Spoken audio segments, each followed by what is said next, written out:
And we'd take them back to school. We'd draw them on the paper. We'd discuss the edges, whether they were serrated or whether they were plain, and whether they had a big midrib or a small midrib.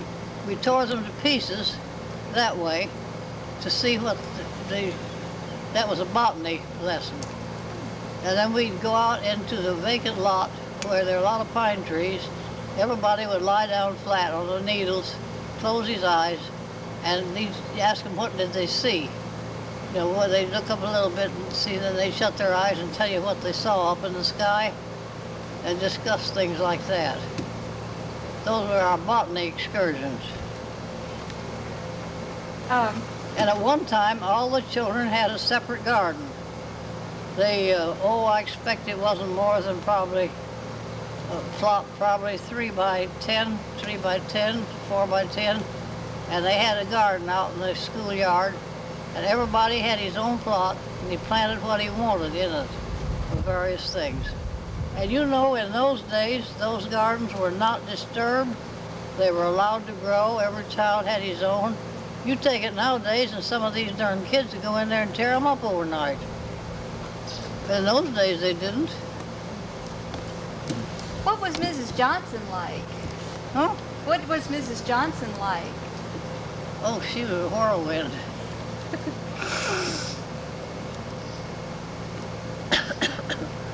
She was short and rather heavy set and just full of pep and vimmer. That was something like it. She never ran down.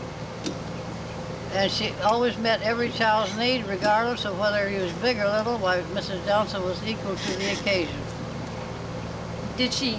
Was she a real talkative person, or? Yes, quite talkative, very good lecturer.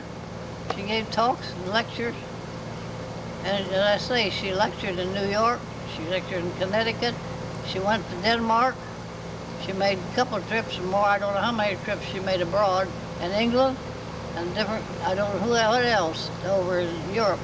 The whole world was swept more or less with progressive education at that time. It was something new and everybody was kind of grabbing it up. Do you think she had any plans for the school when she passed, before she passed on? Did she have any plans? What do you think her hopes for the school were? Oh, you mean an understudy? Yeah, Her understudy was Mr. Raybould. He came here from, I said, he came from England to New York, and then he came from there down here, and he took charge of the folk dancing, and it was perfectly wonderful. And she had him as her understudy. And he and Hannah Botstein, his pianist, were on a trip to California to demonstrate progressive education out there. And coming back, the plane crashed, and they both killed. And I think from then on, Mrs. Johnson's downfall. She had no understudy. And she simply went to pieces. It took probably 2, 3, 4 years.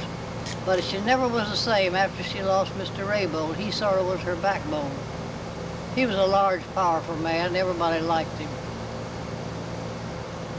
How long after, did you teach at the organic school after she passed on? Yes. You did? How did the school change in any way? Yes, it never was the same. Mr. Alexander was the principal of the high school. He took over and had charge of it.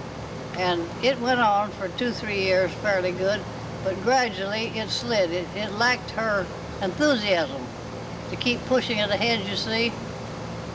And Mr. Raybould was supposed to have been her understudy, and he was gone too. So the school did the best they could for a while. Then an NYA project in wartime came on. An NYA project came over and took over for a year or two. What was Mr. Johnson like?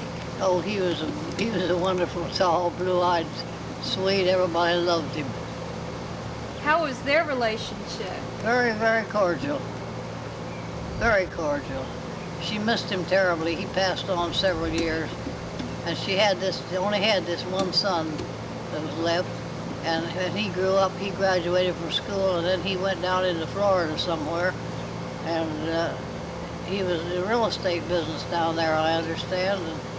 He didn't come up to visit too much. He didn't seem to be too cordial. I think that always hurt her a great deal. And she missed Mr. Johnson terribly when he passed on. He was her backbone, really. He was so nice. What did he do?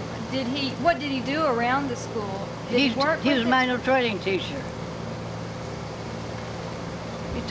We had quite a shop there. They made many things. I have a cedar chest at home now my daughter made when she went to school there. I still use it. Let me find some of these questions. Can you tell us about the single tax colony? I know your grandfather, No, he didn't hang with the single tax colony, did I he? can't tell you anything about that. You don't know anything? That's out of my territory. Okay, okay. Listen, Sam Dyson has just made about a book. Did you know it? You know Sam Dyson? I don't know him personally, no. Well, he's a colony member. He's just written a book on the early days of Fairhope, and it's on sale at the Page and Palette. Now, he just put it out about a week ago. And I helped him a great deal with that book that he wrote, and he's got my name in it. So you might go by the Page and Palette and pick up one, and it'll tell you some of the early days of Fairhope. Okay. Tell me something. If you had a young man in your class or a young woman in your class that was a real stinker, you know, how did you deal with that? I don't know. Mrs. Johnson didn't have too many stinkers in the class. When they do something like that, she'd just go up and she'd say that and point her finger at him and tell him off, and that would be about what the end of it would be. Once in a while, she'd have one that she'd have to put out, but not often. She had a wonderful spirit, a way of controlling them. Can you tell me where the first organic school was? Well, it wasn't in the Bell Building originally, was it? No, it wasn't. Mr. and Mrs. Cummings, now that goes back to the early days of the first public school, when Mrs. Johnson taught that year in the public school. Mr. and Mrs. Cummings were teachers from Michigan, retired teachers. She taught calisthenics. What he taught, I really don't know. But they were also interested in progressive education. And how they landed in Fairhope, I do not know. But they came to Fairhope, and they had the whole corner of Fairhope Avenue, the southwest corner of Fairhope Avenue and Church Street. There was a great big square of land then, and they took that up and as a colony. And they built a home there. I would say it was almost like the Fairhope first hotel. It was a family hotel. They built a large house, and there's several extra rooms where the few people that came to Fairhope could stay there. But on the back of this lot were two cottages. One was a two-story cottage, and Mr. and Mrs. Cummings were interested in Mrs. Johnson's progressive education, too. So,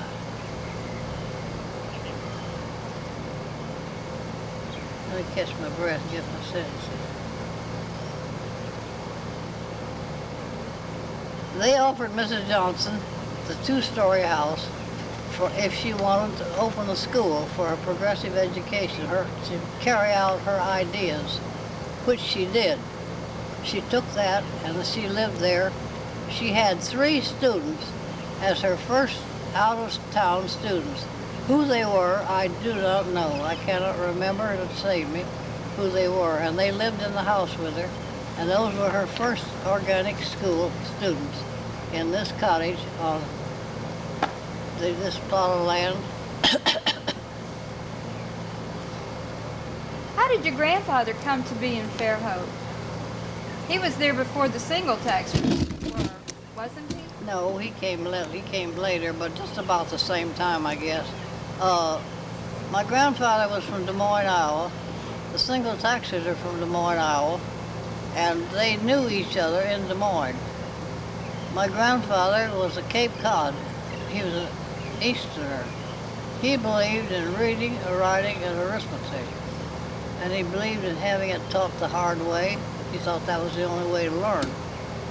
But he knew Mrs. Johnson, when she came to Fairhope, she knew it got